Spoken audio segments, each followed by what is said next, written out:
Excellencies, friends, I thank President van der Bellen and Arnold Schwarzenegger for once again organizing this important summit. If there was ever a time to come together and deliver on climate, it's now. We are truly at a moment of truth. We are pushing planetary boundaries to the brink, shattering global temperature records and reaping the whirlwind. Extreme events turbocharged by climate chaos are piling up. Scorching temperatures, lethal floods, deadly droughts and more, killing people, ruining lives and driving up prices. The vulnerable are suffering the most, and we're in for far worse if leaders don't step up and deliver without delay. It's climate crunch time. The next 18 months are critical in the fight to limit the rise in global temperature to 1.5 degrees Celsius and avoid the worst of climate chaos. Every one of us must play our part.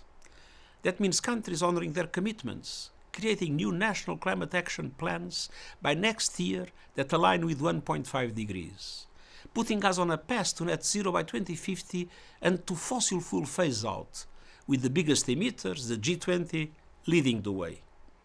It means cities, companies, financial institutions and more creating transition plans consistent with a 1.5 degree world by next year at the latest.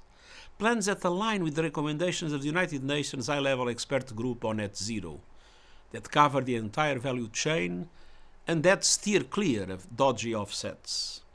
And it means delivering the public and private finance needed to slash emissions and protect people and nature from climate extremes. Violent weather is sweeping the world.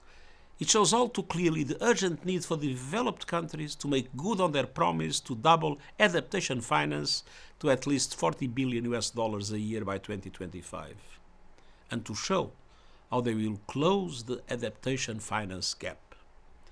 And I urge countries to push for reform of the international financial architecture and for a substantial increase in multilateral development banks' lending capacity and changes to their business model so that they can play a much stronger role in climate finance.